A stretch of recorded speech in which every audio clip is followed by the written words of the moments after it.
법무부에서는 어제 상황에 대해서 대검이 비협조했다는 것이고요. 대검찰에서는 이거 불법적인 감찰이다 이렇게 반박하고 있어요. 그러니까 그게 끊임없이 논리를 서로 간에 만들어내는 오가고, 네. 서로 간에 규정집만 들여다보다가 끝날 것 같다 이런 생각을 하게 되는데요. 법무부는 일단 법무부 장관한테 감찰권이 있다는 사실 이걸 강조하고 있습니다. 이 대검도 이 사실을 부정하지는 못해요. 왜냐하면 이게 명문화되어 있는 규정이기 그렇죠. 때문에. 장관의 두 개 큰 게 감찰권, 인사권이잖아요. 네, 그렇습니다. 검찰총장에 대한 감찰권도 갖고 있는 것이거든요.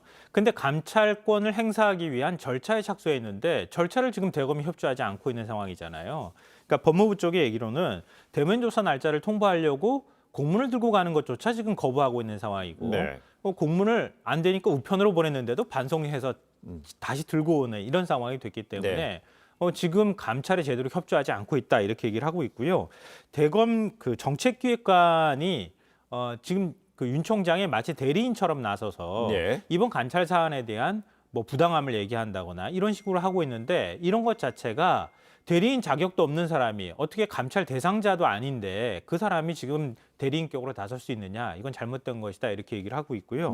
검찰의 얘기는 좀 다릅니다. 검찰은 당초 원래 이 법무부 검찰 규정이라고 하는 게 있어요. 법무부 검찰 규정에 보면 3조에 이 감찰을 받는 감찰 대상자에게 감찰 통보를 할 때에는 서면으로 통보한다거나 아니면 충분한 시간을 줘야 한다거나 공정하게 조사를 해야 한다거나 그런 내용이 있는데 그런 것들을 들어서 지금 이렇게 급작스럽게 감찰 통보를 하고 조사를 하겠다는 것은 절차상의 하자가 있는 것이다. 이렇게 주장을 하다가 이제는 한 발 더 나갔어요.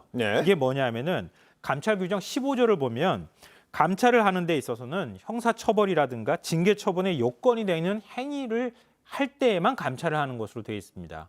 그러니까 지금 윤석열 검찰총장과 관련해서 추미애 법무부 장관이 감찰 지시를 내린 게 이 요건에 해당되지 않는다는 거예요. 그런 그 행위에 대해 요건에 인정할 만한 어떤 그 구체적인 게 있어야 된다는 거예요. 그렇죠? 네, 맞습니다. 그 뒤에 그 문장 그대로 제가 말씀드리면은 형사처벌 또는 징계처분 요건이 되는 행위를 범하였다고 인정할 만한 상당한 이유가 있는 경우에 조사하도록 이렇게 되어 있는데 상당한 이유가 뭡니까? 굉장히 추상적이잖아요. 그걸 두고서도 서로 간에 해석 싸움을 할 가능성이 있어 보입니다. 그래 이런 식으로 해서 이제 규정집을 이제 다 들여다보고 있다는 건데 여튼 지금 이런 상황에서는 그 법무부에서는 대면 조사를 철회하거나 서면 조사 오늘 현재까지는 서면 조사로 바꿀 상황은 아닌 것 같아요. 그런데 만약에 윤석열 총장이 만약에 조사에 응하지 않으면 최종적으로 어떠한 규정으로 또 적용할 수 있을까요?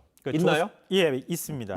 이게 6조에 들어가 있는데요. 6조 안에 보면 감찰 대상자는 질문에 대해서 성실히 답변하고 증거물이나 자료를 성실히 제출하고 뭐 이런 내용들이 쭉 들어가 있어요.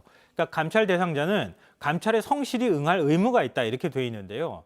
만약에 성실히 응할 의무를 지키지 않으면 어떻게 됩니까?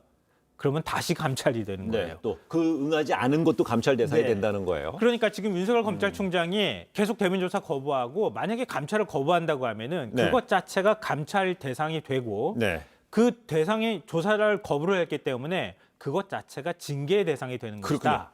그러면 나중에 이제 징계위원회를 소집을 해서 징계를 할 수 있는 그런 명분을 만들 수 있다는 겁니다. 그렇다면 감찰이 만약에 대면 감찰이 성사가 됐다고 가정할게요. 안 될 수도 있지만. 안 될 겁니다.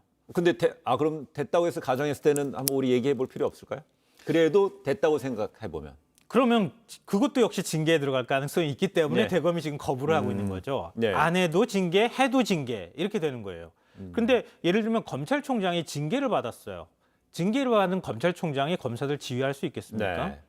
지휘할 수 있는 명분이 없다는 거예요. 결국 이제 징계위원회, 감찰 이후에 징계위원회 회부가 되는 그 자체가 검찰총장으로서의 어떤 견디지 못하고 옷을 그런 상황이라 이런 얘기네요.